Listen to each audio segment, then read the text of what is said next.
All right, all is set for our conversation on 25 years of Nigeria's unbroken democracy. And today we're looking at the evolution of political parties and the role that they have played in all of this. But first, let's take this background report, and it's put together by our correspondent, Ibrahim Dan Amidu.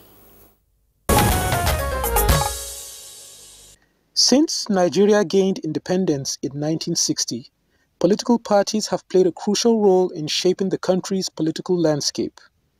The first political parties emerged in the 1950s, with the Nigerian People's Congress and the Action Group being two of the earliest. These parties were largely regional and ethnic-based, setting the tone for future political divisions. In the 1970s and 1980s, new parties emerged, including the National Party of Nigeria and the Unity Party of Nigeria. These political parties were more ideology-driven, with the NPN leaning towards socialism and the UPN towards capitalism. In 1989, Nigeria's military head of state, General Ibrahim Babangida, also a skilled politician, lifted the ban on political activity, which had been in place since the 1983 coup. This led to the establishment of two political parties, National Republican Convention, NRC, and the Social Democratic Party, SDP. The 1990s saw the rise of democratic movements, leading to the establishment of parties like the People's Democratic Party, PDP, and the All People's Party, APP. The PDP has been the dominant party since 1999, with the All Progressives Congress, APC, emerging as a strong opposition in 2013, formed from a merger of Nigeria's three largest opposition parties and clinching power in 2015. Throughout Nigeria's political history, parties played a significant role in shaping policy, electing leaders, and representing diverse interests. However, they have also faced challenges such as internal conflicts, corruption, and ethnic divisions. Despite these challenges, political parties continue to evolve, with new parties emerging and old ones reforming. As democracy continues to grow, guests on Good Morning Nigeria will appraise Nigeria's unbroken democracy for 25 years and the role of political parties as they remain crucial in shaping the country's future. Thank you, Ibrahim Dan Hamido, for that background report. And to discuss more on our topic for today, we have in the studio our guests. They are already seated. First is Honorable Isiaka. He's a member, House of Representatives, Yewa North, Imeko Afon Federal Constituency. He's also the Chairman, House Committee on Student Loans, Scholarship, and Higher Education Financing.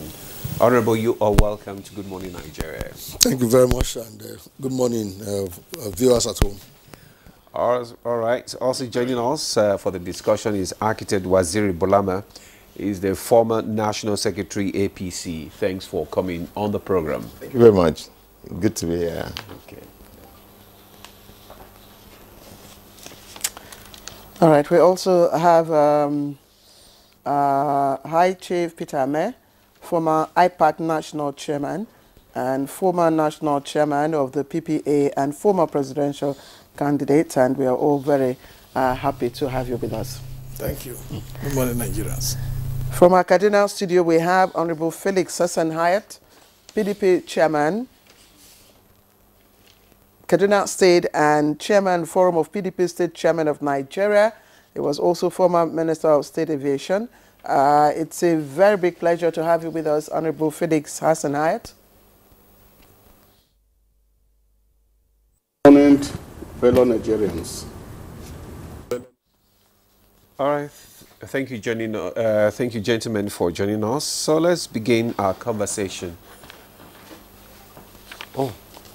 Okay, we still have one more person. Sorry about that. Professor Kabir Mato, political scientist, joins us via Zoom. Professor Mato, it's been a while we had you on Good Morning Nigeria. Where have you been? Yeah, how are you? Good morning. Good morning, Nigerians. Right, Dumala. Okay, let's stay with Professor Matos. Professor Mato, can you just, give us your thoughts on the role that the political parties have played, contributed to the development of Nigeria's democracy in the last 25 years? Let's have your thought on that. Well, thank you very much. Once again, good morning, Nigeria. I think the Nigerian political parties have played to a large extent a very important role in the evolution of the political system since the last 25 years. Yes, it is not easy. Political parties are not, mere associations that just, spring up from the society with the view of political power and control of governments. Political parties, I think, play a much more serious role than that.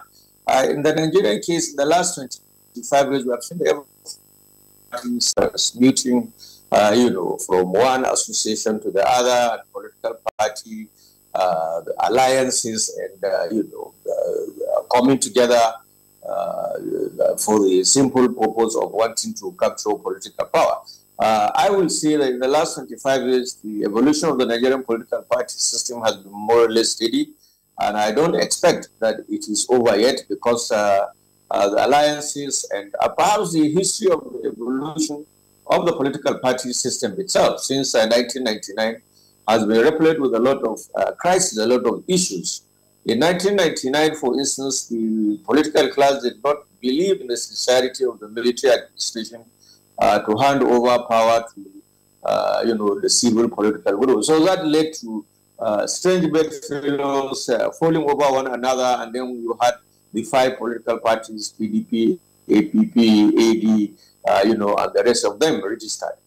Subsequently, again, the evolution of the political party system was further strengthened by the Nigerian judiciary when the Supreme Court ruled that, INEC did not and does not have the powers to determine the number of political parties. Yes, that amounted to, according to the Supreme Court, infringement on the fundamental human rights of Nigerians to freely associate. So the field was more or less liberalized. And what you see, therefore, was the evolution of more political parties.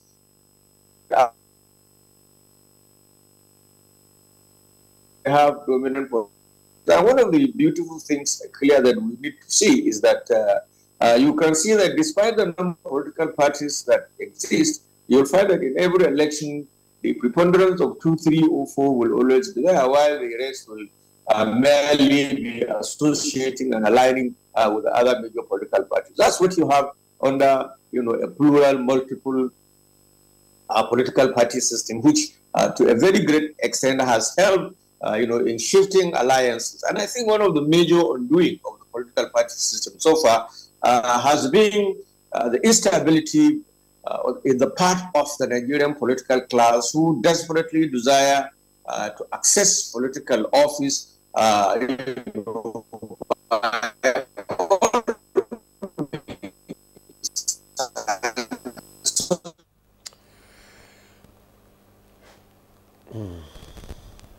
Okay, thank you, Professor Mato there. We apologize for cutting you because your audio is not stable.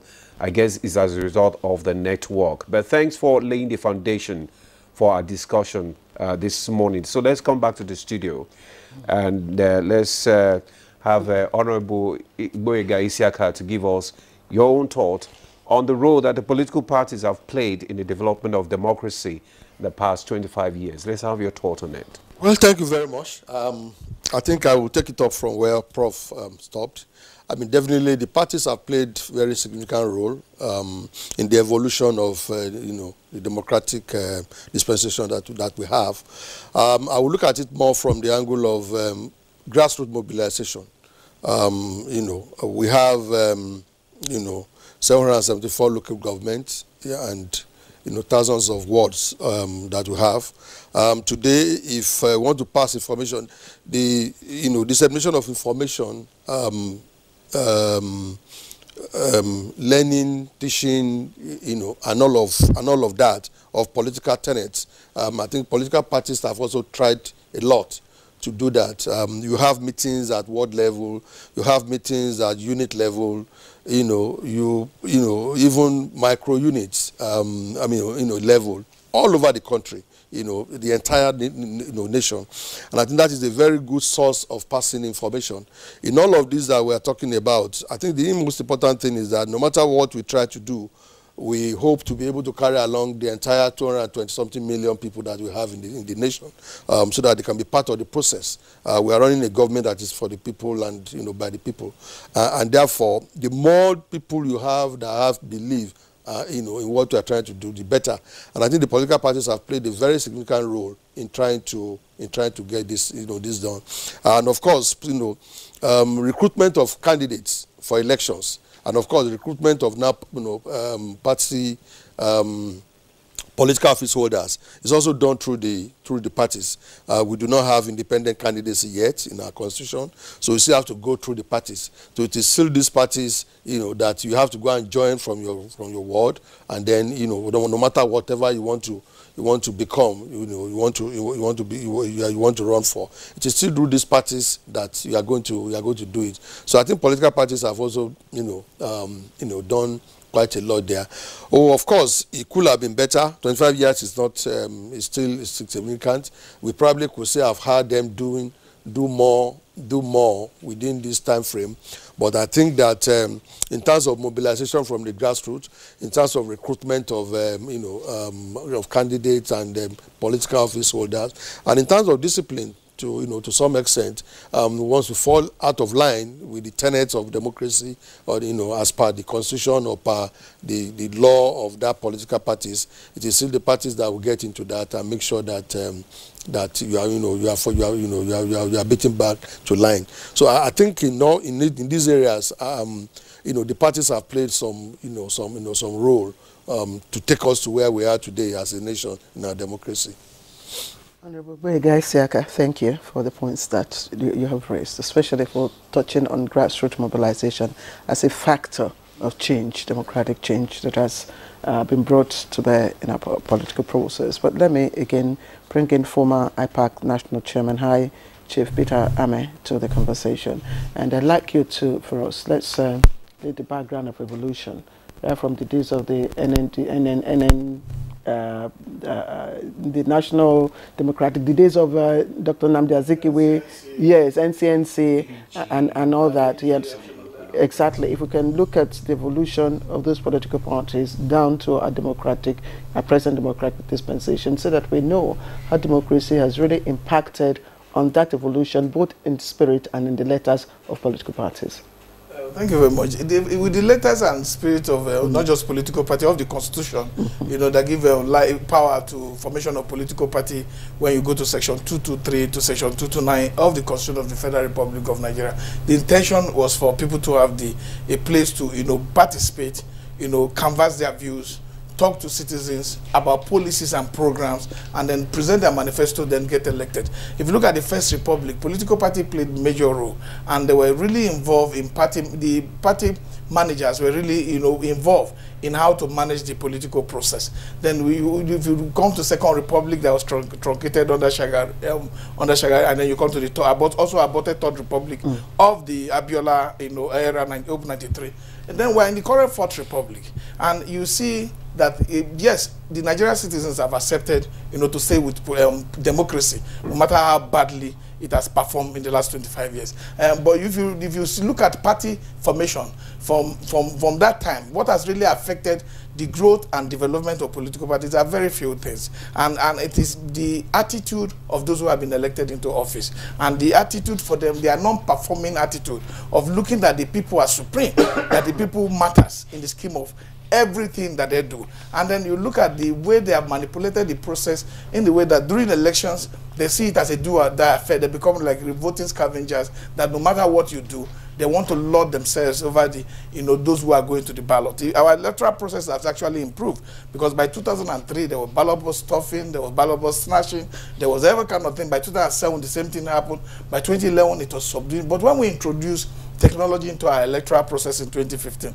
you saw that all those negative vices nosedived. And then in 2023, we also saw the improvement of technology. But whatever happens, let's not go into that today. But I'm trying to talk about what has affected the fabric and strength of the political party to remain as a major vehicle, because political parties are the only major critical stakeholder in our electoral process. Because like he said, like Honorable said, there are no independent candidacy. So you must, vie for position in this country through the political party, that has been established and approved by the Independent National Electoral Commission. And the political party has to do with inclusivity, allowing more people to diverse kind of person from all walks of life, no discrimination, to participate in the process. But the defection, that law that makes those who have been elected to defect from political are weakening the fabric of our political parties. They are weakening the strength of political parties. Because I see no reason why a man will canvass his views on the policies and programs of a particular party and then get to the house or get to a government house and then defect. What are you telling people? It shows some level of insincerity. And you now look at the failure of the local government system, because we have 774 local government, like he has said in Nigeria. We have over 8,000 councillors, which is like the ward, over 8,000 ward. That are supposed to be responsible to bring government closer to the people. Those who have been elected since 1999 in our democratic process have killed that process, because they are not elected, because the Constitution says specifically that they shall be elected, democratically elected local government chairmen and councillors in the state of the federation. But today, as you see, what you see is caretaker committees. Despite several Supreme Court judgments between Abia State and 350 others in 2002, between what they call Ekiti State and 2 others in 2011 also. So this 2007. So you look at how these governors who have come into power through democratic means, let's say, quote and unquote, that are now decided to emasculate the local government system, and that weakens the political parties, because political parties must have more space to be able to contest for election. If you restrict the space where political parties have to contest, like when you contest local government election in any of the states, those states in power in that state win 100%. It's not done anywhere in the world. So that has affected the development and progress of political parties in Nigeria. I thought you would have also looked at it from the angle of regionalism. In those days, in the early 20th century, when you had the NNDP and the NCNC and the NYM, those were all regional, yes, regional parties. Even the number of the parties today, has changed. Parties are no longer regional. I mean, you have LP, for instance, having branches all over. You have the PDP. In fact, for you to form a political party, there's a criteria for you to form a political party. In that section that I mentioned, you first become an association. You apply to Independent Electoral Commission. Even previously in the regional government, political parties were not formed at the regional level. They still come to the commission at the federal level, whether led by Akpata or Humphrey, to come and still register as political party. So every political system is designed by those who, operate it, like in the Nigerian current presidential system. You have to go to INEC, apply to be registered a political party. Well, one of the criteria is that you will have offices in 2/3 of the state of the federation, and your national headquarters must be in Abuja. And your national executive must have, a spread across Nigeria. So these are criteria for registration of political party. Why the Supreme Court gave judgment when Fayemi and Balarabe Musa fought for it is because of inclusivity. Because you can't restrict people's right to participation. You can't restrict people's right to belong to a political party, as stated in Constitution that they shall have the right to belong to a trade union, an association, or a political party, that their right and interest is protected. So these are the major cardinal objective of those who brought democracy, to be able to run, so that people will have a voice and have a say. So, but in this climb, our democracy have suffered a lot in the hands of the players, those who have been elected through whether they perceived democratic means that were forcefully, if you go to elections in local communities, I contested for House of Rep in my community, you could see people blazingly threatening people's life to be able to get to office, going around making sure that forcefully they get the people out of their way to get to office. Hopefully we'll get to look at the obstacles. Yes, I think. Okay, let's bring in Architect Bulama. Let's have your own view too on the evolution of democracy and the role of political parties. Let's have your thoughts as well. Yeah, building on the thoughts of all these leaders, beginning with Professor Mato, there is a consensus within the country in this Fourth Republic, a commitment to democracy, and it is within this overall commitment that we were able to reach this point, this silver jubilee of 25 years. And because the Constitution, as mentioned by Honorable Ami, does not allow for independent candidature or, politicking outside, a political party. So the key players within the political system are essentially the political parties. And the political parties, of course, are not just mere associations, but they are people of like minds who have come together to pursue a common goal in terms of, governance and change in the country. And the political parties remain, as leadership recruitment center.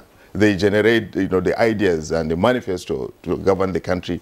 And leaders also, who are elected on the basis, on the platform of these political parties who go into governance, swear to an oath of office and oath of allegiance. First, to govern the country in line with the Constitution. And the second responsibility of leaders is to implement the Nigerian Constitution, which in fact, essentially is about deepening democracy and the institutions of state. As an APC, man that came into being in 2013, the APC observed the leaders of the legacy parties that formed the APC, because it's very significant for me to state this, because there is a major contribution that is associated, with the formation of the APC. The legacy parties, were all parties that had limitations in terms of national spread and operations, even though they were all registered as national parties, under the Constitution and by INEC. But in terms of operation and and spread, they had limitations, and this also plays a great deal of a great deal on their capacity to impact on national politics. So these leaders of these legacy parties decided to diffuse this, identity tagged, politics they were doing, to found a broad-based national, ideological party in 2013. That was a great, sacrifice. And they also, the other thing that the leaders thought of was to do away with many bad practices associated with our early years in democratic practices. A great deal of violence, assassinations, culture of impunity, and so on. And these were all, the APC came as to address those issues. And luckily, you see, for us, Nigerians welcome us very well. Would often have elected us into power in 2015. And you see, from 2015 till now, the culture of democracy, the culture of accountability and transparency has greatly been deepened and promoted. Okay. Democratic culture has become stronger. Elections have continued to improve. Accountability and transparency in the way, and way things are done and managed in the country has improved. The quality of democratic party, the confidence, of voters, the confidence of Nigerians has increased. For instance, 94 million Nigerians registered to vote in the last elections, which showed, that Nigerians are happy with the democratic system. I don't know about this last statement, whether Nigerians are happy with the system, but Nigerians are indeed happy with democracy. Yes, yes, with democracy. Yes. Yeah. And the other issues that you have also raised about, what has happened in the past 25 years. Yes, indeed, a lot has happened, between, when between the old era and this democratic dispensation. There's been a lot. Yes. We've talked about the national spread. of the now political parties. We also talked about grass mobilization. I don't know really, because High Chief Ahmed talked about manipulation and intimidation at the grassroots. So I don't know to what extent grass mobilization is happening now. But let's go to Kaduna, and we have Honorable Felix Hassan Hayat, who, of course, is PDP Chairman Kaduna State and Chairman Forum of PDP State Chairman of Nigeria. Honorable Felix, again, if we look at the interpretation of the concept of political parties by those political analysts and political students, they say that a political party is probably a structured platform with a body of men and women united in their programs and policies, and united also in the method of implementing or activating those programs and policies. And in terms of function, that political parties are responsible for translating the preferences of the majority of the people. And I'm asking, in the past 25 years, with the evolution of our political parties, do we see these strands? Do we see these strands of identity in our political parties?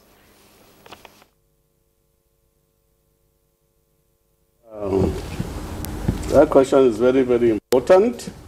But let me say that we should also be looking at the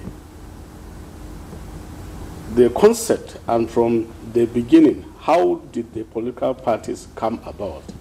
We took up from a military regime that had the culture of ruling or setting up political parties by decrees, and had the authority at that time to either ban politicians and ban people of like minds, and at the same time decide to cancel whatever decision they have taken in terms of votes.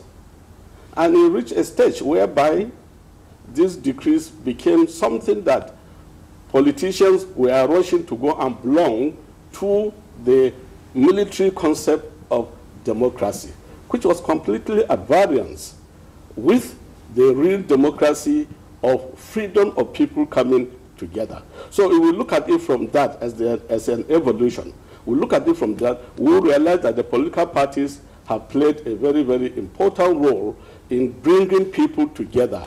And we agree, I subscribe to it, that the participation of the people, especially at the grassroots level, has increased tremendously, and that the political parties are more national now in outlook. As to whether we have achieved the aims of these people coming together in order to form a political party and deliver on their promises, that is where the situation has become a different thing altogether. And why has it become something of that nature? It's because people are not looking at political parties as something that belongs to the general public. They are looking at political parties as parties that belong to only the politicians. And if you look at it from that angle, then once a political party wins an election, people only rush to it that they want to participate in government. The people are not monitoring what really brought them about. What did they tell the people? How far have they gone in delivering on what they promised? And I believe that the role of the members of the public to show more interest in the activity of the political parties for us to achieve the aims is still below expectation. And I look at the issues of the civil society groups that are very, very important. They are key in mobilizing people. Take an example, you go to the House of Assembly today, there are nobody goes to the House of Assembly to monitor what their representatives are discussing, whether they are discussing things based on the interests of their constituents or not. Nobody cares about it. So, and also the media needs to put its eyes more on the performances of political parties and what they are doing in order to move the country democratically forward.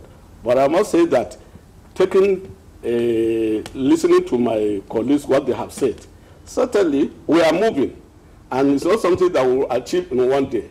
But we should not also give up. We need to re-strategize, and alliances are important. But let the alliances not be alliances only to capture power and remain in government. Alliances should be based on a broad need of Nigerians and how such needs can be actualized. Okay, thank you very much, Honorable Hassan, for your contribution there. He has raised a lot of issues. Let's come back to the studio now. Honorable Isiaka, some of the issues he raised is the issue of accountability and responsibility to the people that actually elected them. Most of the political parties are not accountable, and people do not even have access to them. And most times there is this issue of abuse of power and many internal issues in the political party. There seems to be no checks and balances, even within the party itself. So do you think the multiple political parties have been that participatory, and how have they been able to check the excesses of their members? Well, thank you very much. The only thing, the summary of what I would say there is that over the years we have been improving in this, but definitely there's still a long way to go. The issue of accountability to the people, the issue of being responsible to the people, and some of those things are quite true, and those are the areas that I think that we need to begin to focus attention to, so that this whole thing can be as participatory as we want it to be. In some of the political parties, when it comes to, for example, choice of candidates to go and represent the party in a particular election, different kind of methods are used. They have the indirect, where to go through the delegates. The people at the grassroots are supposed to pick the delegates, and then they will now go and do an electoral college and pick a candidate out of it.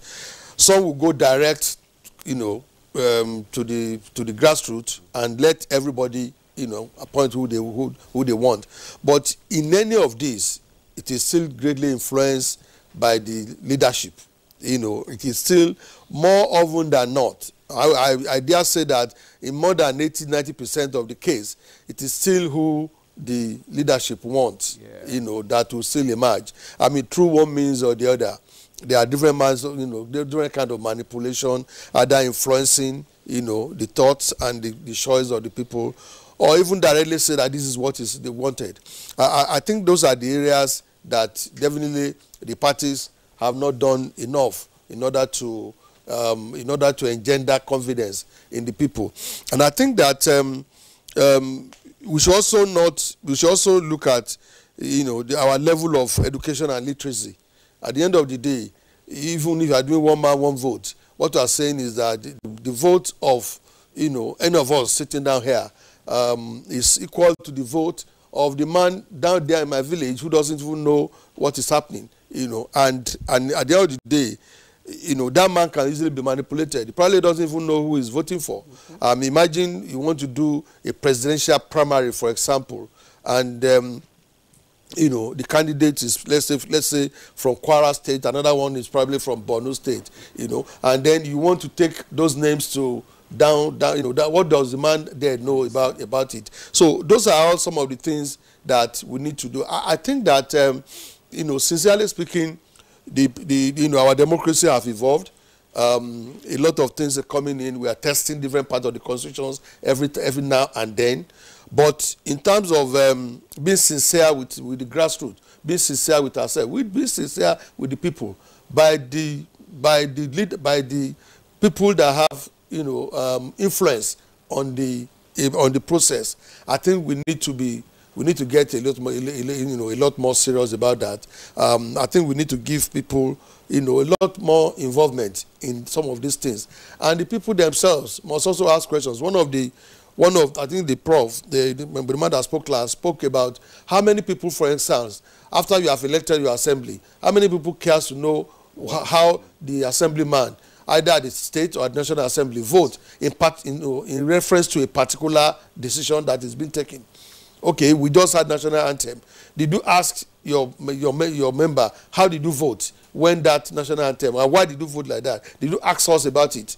You know, so those are some of the things that I think we still need to look at. So my conclusion to that is that yes, we have evolved, but we still need quite a lot of sincerity on the part of our leadership, because as we are today in this country, and the evolution of our political system, the leadership of the political parties still have quite significant influence on what happens in terms of decisions that needs to be taken. All right, Honorable Isaka, thank you. Let's bring Professor Mato again into the conversation before we return to the studio. Professor Mato, thank you once again for joining us. And I'd like us to again look at the evolution of our political parties from the multi-party system in other climes where democracy and the democratic process is considered matured and developed. Multi-party system is really, not practiced. I mean, you find, the parties streamlined and all that. But since 1999, I know that PDP, ruled the political space of Nigeria for 16 years. And then you had other parties like the ANPP and so on and so forth. But from 2015, we've seen plethora of political parties. Some of them we don't know, I can't even remember their names. So what are your thoughts about this evolution, into a multiplicity of political parties in Nigeria? Very much. Let us first look at the evolution of the current Nigerian political party system. One of the victims of military rule in Nigeria from 1966 until 1999 has been the institution of political party system.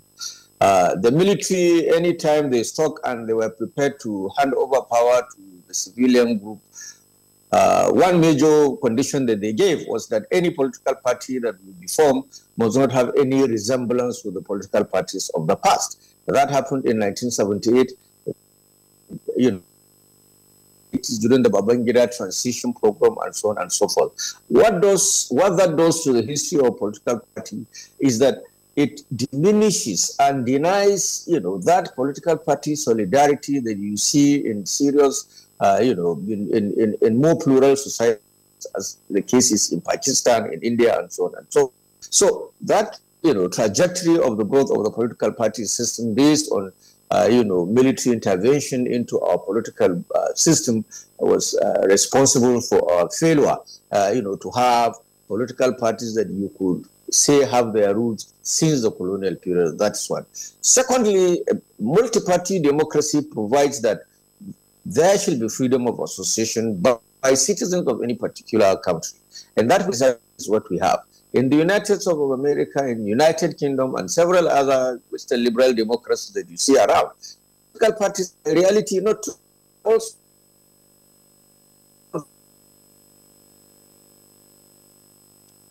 time and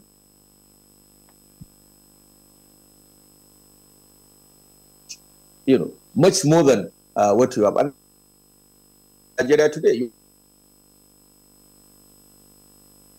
I'm afraid I will just have to allow you a few minutes so we can see if we can work on the network connections and return to you. But let's bring the conversation to the studio. And hi, Chief Ahmed, what do you think about that? For me, I would like to talk about what the PDP chairman in Kaduna talked about political participation. And the issue why there have been so much drawback by the Nigerian citizens from not participating, and you see the decline in voter participation, like, less than 10% of the vote elected the current president. So it's because elections are not free. Elections are not as credible as they should be. If there's citizens, they call it a lack of trust in the process, it will affect the integrity of the whole process. If you create an inclusive process where people will be sure that their vote will count. If you create that process, you will see more participation, and that's why I talk about party processes in Nigeria. The people are not holding the party because they believe that those who have been elected since 1999 have acted with great level of impunity against the Nigerian masses. Why? Because if you go to other countries like South Africa that have multi-party democracy, in their last election on Saturday, a lot of parties have received more than MK parties, EFF, DA, all of them contested, have over 60 parties or so. So multi-party democracy is about inclusivity. It's not the issue. The issue is not how many parties we have. The issue is how free our elections are. Because if you talk about people whose right has been protected by this inclusive democratic process that is created by the multi-party democratic system that we have, is the ACN. It's the white people who have a senator in Anambra. Because people go to where, if you are popular, if your people love you, you go to certain political party where that has been driven by authority. They won't give you ticket. But these parties, but these parties also do not have the required, two-thirds national spread, and they also, have the cost that they also bring to the electoral system. And there's no cost. There's no cost. If you have 10 parties, you print the same number of registered, the same ballot. If you have 100 parties, you print the same. Your ballot is printed in according to the number of registered voters. It's not with number of political parties. That's what people don't know. Do you know that during the last election, some of those parties could not even campaign? As we're talking, we have 19 political parties, but 10 are still qualified to stay. So what you are doing, you don't force the process to shade itself off. You allow the organic process to go on, and that's why you had ACN when they were dissatisfied from the DA, from the AD and co. They formed ACN, and they were able to come. NNPP was losing strength after they went into coalition with, government of national unity with the PDP. And they saw that the best option was to merge with CPC and ACN. And that, if there was no multi-party democracy, you would have seen those forces come together.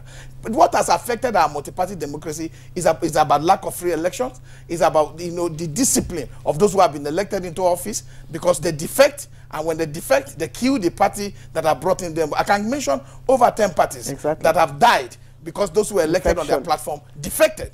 And these are things we must look at. To grow this political space, we must put up laws that will ensure that political party survive, and if you have canvassed on the basis of the policies of that party, you should remain there for the next 4 years. And then you can now go and test your strength on another platform, on another party. And political party today has been hijacked by the money bags, because there are no equal level of funding. Those who are in government at various states, no party is exempted in this one, that have been in government in various states, use government money to entrench their own political system. Because why? In every civilized system, where there's multi-party democracy, the people buy T-shirts from their party. They pay their membership dues. There's no party today that can tell me that have a very effective membership due process that every member pays. So that process is the reason why parties are not having the required independence like we had in the First and Second Republic, where the market woman would give money. But now you see they say, Diboko Sobe, come and take money to and vote and then go and cook your soup. So these are a lot of issues in this country that Diboko Sobe. Diboko Sobe, you go and vote, then come and take money. You understand? So we saw that in Ondo election at the time. So the very critical thing we must focus on is how to make our election transparent. It has to make it credible. It has to build up the confidence of the Nigerian citizens in participating in the electoral process, because it's at their own best interest. And when you talking about those who have voted in the National Assembly, if those who have voted in the National Assembly know that the truly electoral process is truly very strong to defend the vote of the people, sincerely, they won't take decision without consulting their constituents. Some of them believe in the supremacy or the authority of their party at the state and at the federal level to be able to go into election. But the fact remains, for us to make it work, the people must own the process. The people must populate the political parties. They must become members. They must take ownership of political parties, whether it's party DDD or party CCC. Even in America, you talk about there are not only 2 political parties. As I'm talking to you, Kennedy is contesting one of the parties. There is over 100 parties are registered in America, but there's a threshold for you to get on the national ballot. For you to be in the president, you have to have over 5% also for you to be on the national ballot. So these are kind of in the ingenuity that every democratic system works for its people. Evolve. For all our own people, we have a problem. The problem is the impunity of those who have been elected since 1999. The reason for people want to you control government after government. If you have elected as governor, as you leave, you want to bring another person by force, by fire, so that the person you can be under your caprice and wings. So we need to work a system that is not, you can't get egalitarianism. Yes, but Architect Bulama, the parties themselves are not stable. Yes. There's no internal, decorum. There's no internal structure, yes, that will enable, the kind of inclusivity and integrity that High Chief Ahmed is talking about. Yes, you see, those of us in the APC are conscious of the fact that you see the democratic system is still nascent and is still growing, not just in terms of institutions and structures, but the entire culture of democracy in the country is very low and is still evolving. For instance, the issues mentioned by Honorable with regards to the citizens' responsibility and rights to hold leaders accountable. I mean, this too is coming, of course, from the background of the fact that this African culture is what one Swedish writer called power distant, where people just respect people at the top, that they don't know that their own vote brings people to power and gives legitimacy and authority to elected people. But in the APC, we know this responsibility to strengthen democracy. And we also know the need to strengthen our own party to make sure that we generate a very strong, sustainable institution with systems, processes, and procedures that are transparent, fair, and just. Even today, our party is embarking on electronic register of membership so as to have a clean, comprehensive membership register for planning purposes. From 2015 till now, our party has maintained a culture of non-interference in the management, for instance, of governance and elections particularly, which in fact, led to the strengthening, and improvement in the quality of elections. Unlike the past where those in power, give instruction to judiciary or, give instruction to INEC to announce results and so on. That principle of non-interference has been the hallmark of the leadership of the APC. We also contributed towards transparent elections by encouraging, the amendment to the Electoral Act. And even today, there's a commitment to push for another, amendment to the Electoral Act so as to address those gray areas or those, gaps and lacunas that... Does the APC today have an identifiable ideology? We are committed to the welfare and good of the, majority of Nigerians. Our motto, we are committed to peace, justice in the country. We're committed to promoting transparency and accountability.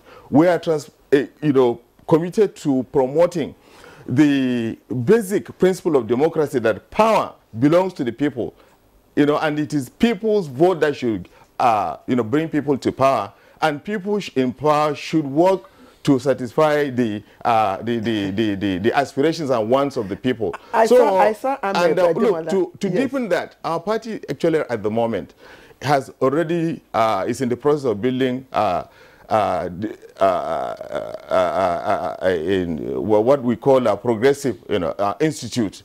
We've got registration for that, and at the Progressive Institute, what we intend to do is to train people within our party and across the country on the culture of democracy, our elected leaders on their responsibility to promote the values and the efforts, of Architect Bulama, thank you. Yes, I wanted to weigh in on He has been concentrating on APC. Yes. If you want to talk about the democratic development, it is in the APC government in 2019 that we did not have an electoral act a new electoral act to govern the election. What did they sign?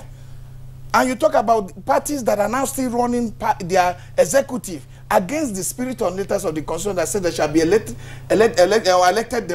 democratically elected ESCOs for party from national to the world level. that there shall not be caretaker committee. The parties are running on caretaker committees. So the reason why internal parties are weakened is because of the interference of people in power. It is this insane APC we see people come into president and then dissolve the national ESCO because they don't want to form the villa. Again, let's take the conversation away from individual parties. I don't want to talk about parties. I'm a Labour man. Yes. I'm not talking about Labour parties. Exactly. Making emphasis on parties, and I know the weakness within all the parties. As somebody who have heard in the Inter-Party Advisory Council, I know all the weakness, but we don't want to emphasize on political party. We are trying to look at the growth and development generally of how our party system has progressed. All right. So anyway, yes, you want to. Yeah. Let's just want to. I just want to chip in something, and that is the issue of the leadership. We have spoken so much here about the leadership and how the leadership influences, decisions and all of that.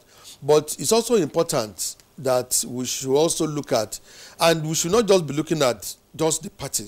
It is the people. It is we Nigerians that make the parties. And when you look at the way some people have moved in parties all across, you discover that at the end of the day, it's not so much about the parties. At the end of the day, it's also about people.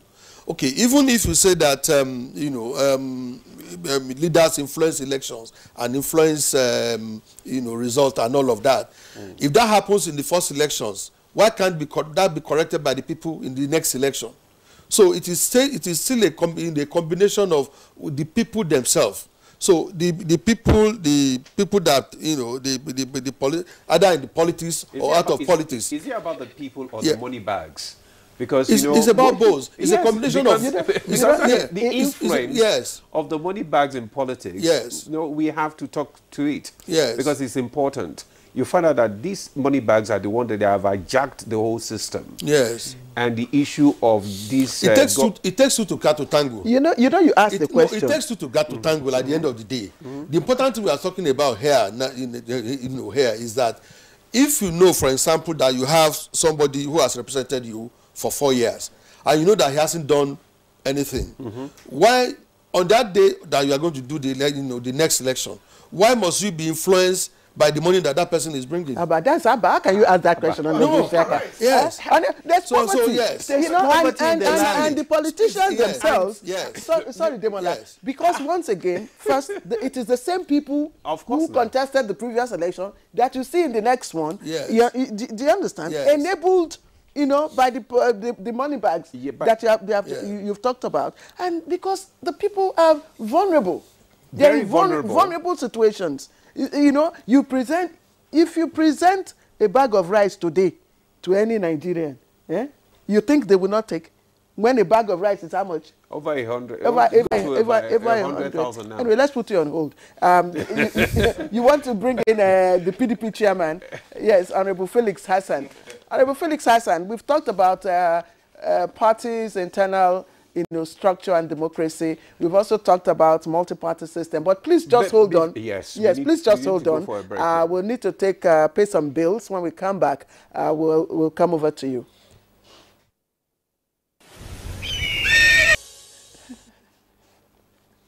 All right, welcome back. You're watching Good Morning Nigeria. We're looking at the evolution of our political parties in the past 25 years of our democracy. Transition, or unbroken democracy, I should say. And before we went on break, we have actually taken the conversation to Kaduna for Honorable Felix Hassan Hayat to weigh in on that discussion. Honorable Felix Hayat, we talked about political internal structure. We also talked about multiplicity of parties as part of the evolution process in the past 25 years. Can you speak to these issues? Speak to those issues. Let me say that definitely it seems to me as an individual listening to our respected Waziri Bulama as if he came to defend or to sell APC instead of looking at the issues that confront Nigerians as far as democratic evolution is concerned. That said, I would say that certainly the party structures and the internal structures of the party cannot be the same, because we are talking of associations that we have formed and metamorphosed by law to political parties. And every party had its own set of rules and guidelines as to how to go about its activities, but at the end of the day, to achieve the main objective of democracy, good governance, and development for the country. I would say in that there's no political party in Nigeria that had not had a minus at one time or one point or the other as far as these things are concerned. But the only thing that can move this is the real participation of members of the party and support by the public. What do I mean by that? A situation whereby we know that an aspirant did not make it to become a candidate. The people should really stand up to say no to it. And the laws of the land should also, since they have the constitution of the political parties and the guidelines that are all enshrined in the constitution of the party and the electoral act, the laws of the land should at all times look at things diligently and see how we are going to save this country and make the democracy to be flourishing. I agree that with the honorable member, we have a situation whereby there is increased participation of democracy, but at the grassroots level, at the election level, at the party registration level. But when it comes to issues of participation in governance, it is going down. And this is one of the reasons why the youth are crying out, and crying out for a good cause, that they should be allowed to come in and they should be allowed to take over. And their cry must be respected. But they don't cry by sitting down. They have to come out and ensure that where they are finding infringes on the laws of their own political party, they should stand up and say no to it. And the leadership of political parties must respect the constitution that is set for their party. Anything short of that, we cannot run away from the issues of the money bags that we are talking about.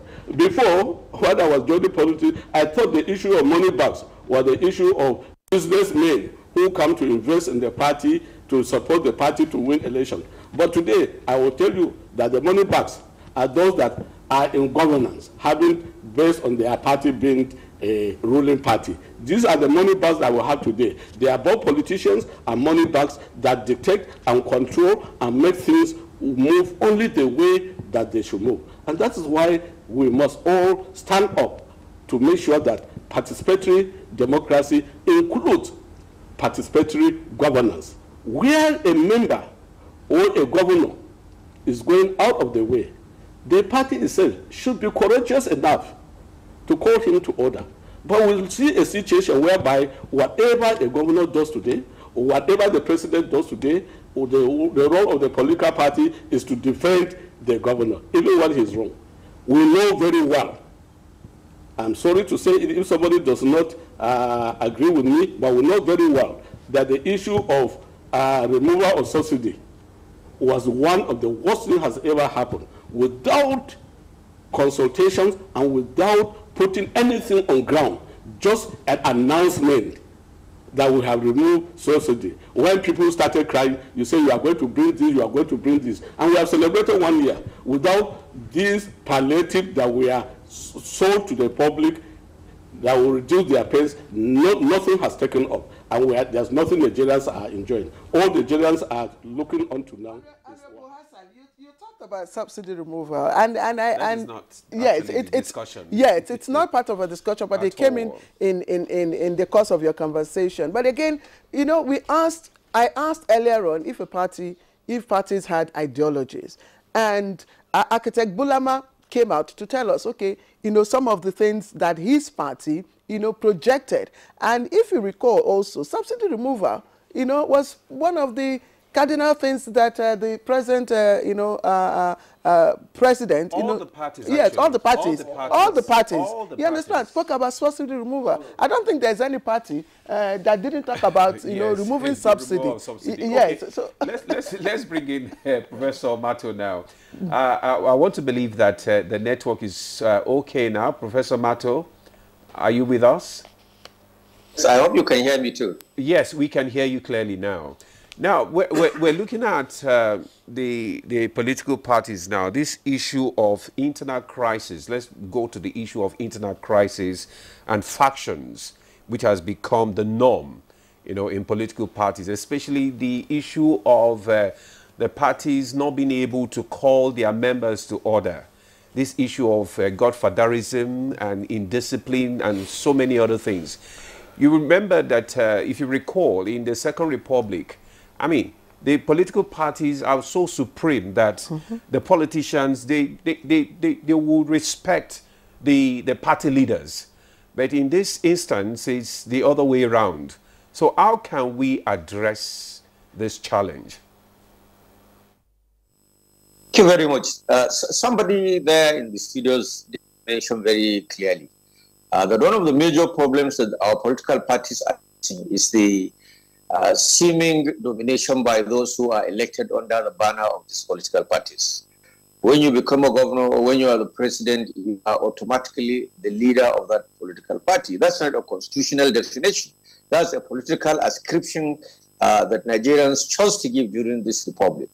As you rightly said, during the Second Republic and even the First Republic, there was strong party discipline to the extent that political party leadership dictated the pattern of administration of government, because whoever is a beneficiary of any election actually was a member of a political party and therefore was bound by principle, logic, in the constitution of that particular political party. So, Second Republic and even in the First Republic, and it happens in virtually every democracy. It doesn't happen in our democracy today because of excessive discipline that the political parties and the party system is made of. We need to really sit back and redesign. Now, look at the way somebody mentioned the manner in which most of the constitution, the parties, the supervised elected people. So everybody wants to put an acting chairman, acting secretary, so that the dictatorship of the ruling class continues. And unless we are able to look, democracy is not an end in itself. Democracy is a means to an end. It is a process. And as long as we are not ready to subscribe to this process, then we are bound to face the crisis that we are facing. Now, look at what happened in the PDP, where the national chairman was, through the instrumentality of the court. Look at what's happening in the APC, where the national chairman is also, the legitimacy is also being some. Don't elect, leaders at the various levels of party formation. It will be difficult for us to have a very strong and viable political party system in Nigeria today. That's basically the major issue, and the strength of the party is determined by the character, the caliber, and the manner in which that political party, is being piloted by elected representatives of the people. That is absent in us. Felix Hassan, I know, has been elected several times, for instance, as the chairman of the PDP in Kaduna State. I don't know what's happening now, but going around all the states in the federation and the center and the 2 or 3 major political parties. Now look at the crisis even in the Labour Party. It's just, it's not apparently abating. All this have to do with the disciplined nature of the Nigerian political of this extraction. We really have to sit down and call a spade a spade. If we don't do that, then likely the system is going to continue to exist.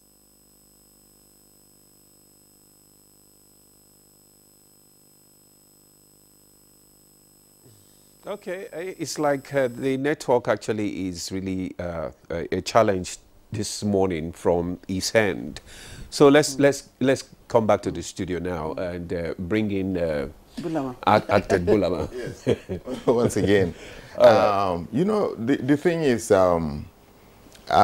we have to look at context, you know, in carrying out this conversation. There is an understanding that, you know, we all accept, you know, the multi-party presidential system of government. But generally, democracy does not come as something bespoke, something that is perfect, that, you know, works like, you know, a mechanical, you know, system. Democracy is always, as in, you know, in a country like, you know, that had been under military rule and had practiced, you know, parliamentary system and other systems. This system is new, is growing. So, so we have to do a lot to make sure that the system is nurtured and allowed to grow. Why I emphasized those points that were quoted, I mean, were seen as partisan, you know, maybe favoring my party, was because actually our party's approach, you know, towards nurturing democracy is peculiar and unique. You know, we came, into being in after like halfway of these 25 years in 2013 because of certain factors, 2015, you know, 2013, and eventually to power 2015, and we've carried out the constitutional duty of people, of politicians, and those people in power, you know, in deepening democracy and ensuring that the institutions of state are strengthened and are autonomous and they work. We've hastened that process. That's what I was trying to say. You know, as earlier said, we believe that those problems that we are talking about, the attitude of the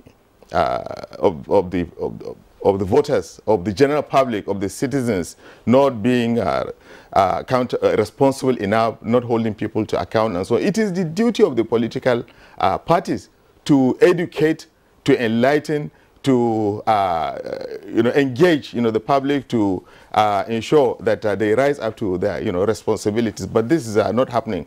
But on a final note, one major thing that my party, as well as all the other political parties, have to mind is that the public actually has accepted democracy, as also shown by the numbers that come out to vote. And with the improvement in the election management system in the country, most political parties, you know, will not have the power. I mean, you will see a lot of the disappointment because, as you can see, in the last election, the entry of the Labour Party and scoring like 6 million votes, you know, was largely because of the improvement in the quality of elections. And going further, you see all these parties, if they don't improve their internal processes and systems for producing for making internal democracy stronger, removing crises and anti-party activities and so on and so on, they are going to suffer at the general elections. So this is a very big, this will bring a big improvement to the quality of practice of our democracy and the culture of you know, accountability and transparency, making, you know, the government work for the people and so on, would all be enhanced by this system. Thank you very much, Architect Bulama. I wanted to bring in High Chief Ame into a conversation because, again, he talked about the need to address the issues that affect the internal party structure. And one of those, I mean, demonic issues, you know, is this, you know, tussle for leadership of the party. And this is basically at the subnational level where you find everyone clamoring to be, you know, the leader of the party. And someone titled it rightly, dynastic succession and all that. How can that be addressed? Who is actually the leader of the party at the subnational? I think for political parties, the truth is that it is the, you know, you have what they call ward executive, state executive. In some party they have zonal executive, you know, like the PDP. Then you have in the Labour Party. Then you have the National Working Committee. And then there are other organs that make decisions for political party. The highest decision-making body of a political party is the National Convention. And the National Convention, you have National Executive Committee. These are very powerful organs because the National Convention can review the Constitution, suspend the Constitution, and do whatever it wants with the Constitution, and also elect the national officers that will superintend over the affairs of the party for 4 years. So the problem we are now facing is that when people are elected into office, they now assume that they are leaders of these parties. The people who are supposed to lead this party are the state executives, the ward executive, and the National Executive Committee of the party. If you look at even the Second Republic and First Republic, when you come to a meeting, a party meeting, which is not an executive meeting of the government, all the National Working Committee members sit on the high table. Even the president will sit on at the floor where the members are seated. Because it is about party meeting, and the party's leaders are the leaders of the party. Yeah. But now if you come to a National Executive meeting of political party, the president will sit in the center while the chairman and secretary will flank the president. Well, if you go to the state governor, they are doing the same thing. So there's trust for the citizens. One thing we should tell them, yes, they are really broken to an extent with bad leadership, poor governance system, and lack of trust. There's a huge trust deficit between those who are governing us and those who are being governed. And that, because of that, we talked about the 2023 election. There was a lot of interest globally for the election and a lot of this, but that legitimacy with that election was truncated with the inability of the beavers to upload the presidential result. So if we talk about if we want to talk, we talk about what is on the street, because we're talking for our people. But the essence for us to have a democratic process that will have respect for party leadership, and the party leadership should take into consideration that they are not authority to the end, because the party constitution is actually the supreme law. It's the supreme. It's not the party leader that is supreme. It's not the party chairman that is supreme. It's not the executive of the party that is supreme. It's the constitution of the party that is supreme. And the constitution of Nigeria is supreme on down, and any other laws are supreme to the electorate are supreme to those laws. So because what we have in this country is as a result that why multi-party democracy has failed and the leadership is breaking down to a way that they do not have so much authority is because when we go for elections, those in government come with money.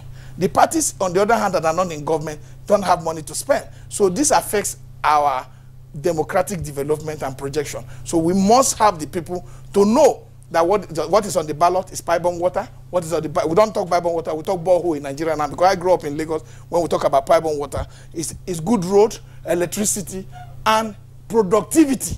That is what is on the ballot. The citizens must take cognizance of that and look at the best capable, competent hands that will man our country and vote for them. Thank you very much. Okay. Okay, go ahead. Okay, let's just bring in the Honorable Boyega Isiaka now. Let's move forward now with this conversation. How do we begin to make the political parties work together? You talked about the issue of inclusivity. Now, how do we begin to have a robust democracy? You know, having the parties work together to promote robust and inclusivity in our democracy. Well, I will take it off from what my colleague said. I think one thing is also about the people. You know, the people must also, get much more involved than ever before, so that even when we begin to see recalcitrant leadership, they can beat it, they can beat them to line, and because that is the final authority in all of these things, as it were. I think we need much more involvement there. Of course, the sincerity of the leadership is also important. But in all of this, the constitution of the party, the constitution of the country, everything is being interpreted by an arm of government, that is the judiciary. We also continue to pray and wish for an independent and strong judiciary, so that even when anybody is misbehaving and just wake up at the wrong side of the bed and wanted to, start claiming what doesn't belong, the judiciary can quickly bring him to book, without being influenced by anybody, without being influenced by anything, and so that the other person that wants to do it next will know that this is also possible, because the judiciary will come in and stop it. I think so. Those are some of them. We need a lot more participation. The prof Prof said, said it. This is meant to be participatory democracy. We need more participation, particularly from those that are learned. We know the level of illiteracy in their country. Also varies from one region to the other. And we know that those that are not that that learned, they can easily be swayed, by little things. But at least those that are in learned, you should also know that they need to participate in this. We're just mentioning those states, how people are calling from outside and all of that. We need a lot more people to come into that so that this thing can keep improving. Yeah, we've seen quite a number of improvements, but I think we can still go faster than this if we have some of these things in place. All right, thank you. Let's bring in very briefly Honorable Felix Hassan Hayat again, since we're trying to prefer a solution to what can be done. And then a question here, I'd like to read it out. 2015 general elections provided an example of how political parties can act as a positive, constructive force in Nigeria's democracy with campaigns based on issues. And that was also, in part, enabled by the 2022 Electoral Act. A lot of people hailed that act. It came up with very innovative, measures and all that. How can we improve on 2015, election, what happened in 2015, and also ensure that the Electoral Act works for Nigerians? To me, I look at it that we must encourage members of every political party. And I know that in every political party, everybody said it has to be a financial member. Now, if people agree and subscribe to being in an association and at a political party, they know that there are dues that they are supposed to pay. And if they don't pay the dues, they do not have the strength to call to order those who they have elected. So we must encourage people to come out, not only to be registered members, but to also be financial members to checkmate the activities of the money bags that we have been crying about. Two, yes, it is a process, and in every process, there's room for improvement. We have seen a lot of things, and we believe that, like my political party, there's no way people will be happy when you have a whole presidential candidate that is going to be nominated by only 774 delegates. People are interested in participation, and the electoral law should be amended. And the party is already working on this thing, and we have made submissions. We want people to participate effectively. If I am a financial member, then whatever happens in the party, I'm supposed to have a right to participate or to make my views known. But in a situation whereby I don't know how the activities are going on, and when you ask somebody, he will tell you that, where is your membership card? Are you a financial member? So there must be real enlightenment of the followership of every political party for them to know that they really own the party, not the officials. Well, thank you very much, Honorable Felix Hayat there for your thought. I think we have to round up now because time is we're done with our time, and just want to thank. I would have loved to ask the question, but we don't have the time any longer. So maybe we just have. Can you just? I don't have the. Okay. Okay. I think I have it now. So let me just express appreciation to our Honorable Boyega Isiaka. Is the member House of Reps. The member House of Reps, Yewa North and Imeko Afon Federal Constituency. Thank you for coming on the conversation this morning.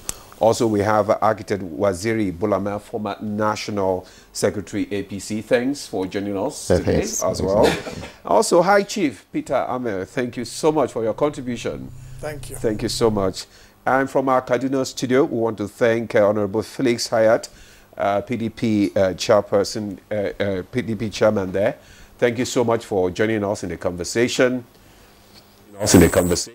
All right, thank you. And Professor Mato, he is gone, but he was also part of today's conversation. Well, that's our conversation this morning. Thanks for joining us. I am Ademola Adeoye. Do have a lovely day. And I'm Claire Adelabu Abdulrazak. Bye-bye for now.